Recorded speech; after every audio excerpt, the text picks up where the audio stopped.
कोई हमारे साथ छल करता है, कोई हमें पीड़ा देता है, तो तन दुख से और मन प्रतिशोध से भर जाता है। फिर हम प्रतिकार चाहते हैं, अपने मन की अग्नि को शांत करने के लिए प्रतिशोध चाहते हैं। और यही हम सबसे बड़ी भूल कर बैठते हैं। तो क्या किया जाए? इसका केवल एक ही उपाय है और वो है क्षमा। यदि प्रतिकार चाहिए तो प्रतिशोध भुला दीजिए और न्याय की ओर अपने पग बढ़ाइए, क्योंकि यही वास्तविक प्रतिकार है। हम अपनी सोच और संसार की मान्यता के अनुसार अपने विचार बनाते हैं। जैसे सत्य कहना धर्म है, असत्य कहना पाप, सहनशीलता धर्म है और क्रोध करना अधर्म, उपकार करना, जीवों पर दया करना धर्म है और निष्ठुर होना अधर्म। परंतु क्या यही सत्य है? क्या कभी कभी परिस्थितियां इन आवेशों को उल्टा नहीं कर देती? करती। यदि इस संसार में कुछ धर्म है, कुछ पुण्य है, कुछ महान है, तो परिस्थिति के अनुसार चलना। जटायु स्मरण है आप सबको, वो जिन्होंने रावण पर क्रोध किया था, उस पर आक्रमण किया था। उस समय जटायु का क्रोध पाप नहीं था, धर्म था। इसीलिए अंत में उन्हें भगवान राम की गोद मिली। और कुछ ऐसे भी होते हैं जो धर्म को सहनशीलता समझकर हर अन्याय को सहते हैं और अंत में वो बाणों की शैया पाते हैं। यदि कोई पशु या व्यक्ति अकारण आक्रमण करके किसी निर्दोष के प्राण लेने की चेष्टा करे, तो उसके रक्षा हेतु उसका वध कर देना पाप नहीं, समय की मांग है। क्योंकि आक्रमण भी आत्मरक्षण ही है। यदि किसी दुष्ट की सहायता करने से सामान्य मनुष्य को कष्ट पहुंचे, पीड़ा पहुंचे, तो उसे सहायता ना देना ही धर्म है। अकारण क्रोध अस्वीकार्य है, परंतु यदि क्रोध से कुछ शुभ पाप बाहुभीत हो, तो क्रोध और दंड भी धर्म ही है। स्वीकारण, सत्य का स्वीकारण मनुष्य के लिए बहुत ही महत्वपूर्ण है। जब तक मनुष्य सत्य को स्वीकार नहीं करता, उसे असत्य से लड़ने की शक्ति प्राप्त नहीं होती। जब आप भोजन करते हैं तो क्या होता है? आपका पेट स्वीकारता है कि वो भर चुका है और आप भोजन करना बंद कर देते हैं। जब आपको निद्रा आती है तो क्या होता है? आपका मन स्वीकारता है कि आपका शरीर थक चुका है और उसे विश्राम की आवश्यकता है। उसी प्रकार जब आपको किसी व्यसन को रोकना हो, तो आपको स्वीकारना पड़ता है कि बहुत हो चुका, चाहे वो लालच हो या मदिरापान।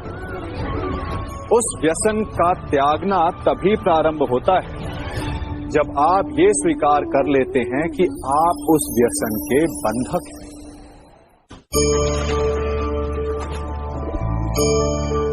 इन पक्षियों को देख रहे हैं आप? इनका उड़ना वायु में इतना संतुलन मुक्त कर देता है ना?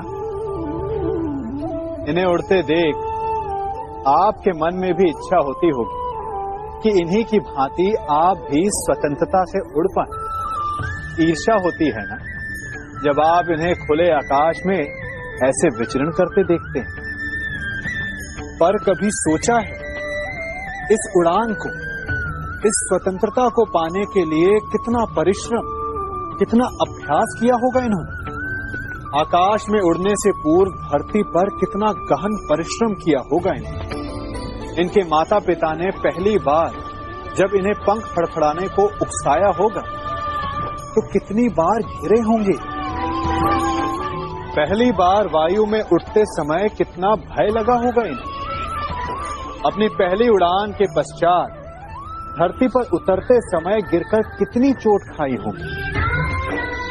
इस उड़ान का, इस स्वतंत्रता का ये मूल है।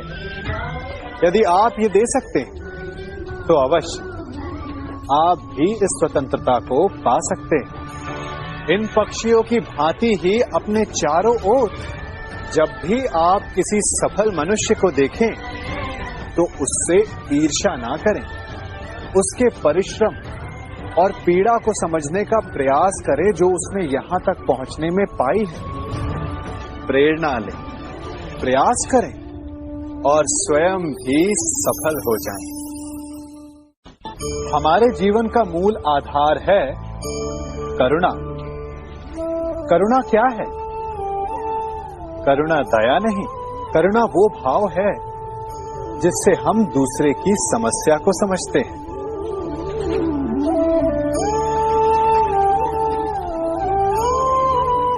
उसकी कठिनाई को अनुभव करते हैं। इस संसार में सारे संघर्षों का मूल है एक दूसरे की परिस्थिति को ना समझना, और इस समस्या का हल है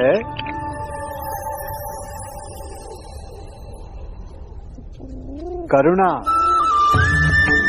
करुणा किसी पशु पक्षी के प्रति हो या किसी मनुष्य के प्रति, ये आपके जीवन में कलेश और संघर्ष जैसी भावनाओं को दूर रखती है। और जिस दिन आप दूसरे को करुणा के दृष्टिकोण से देखेंगे, आपको उसकी समस्या समझ आएगी और उसे आपकी, और उस दिन हर संघर्ष का अंत हो जाएगा।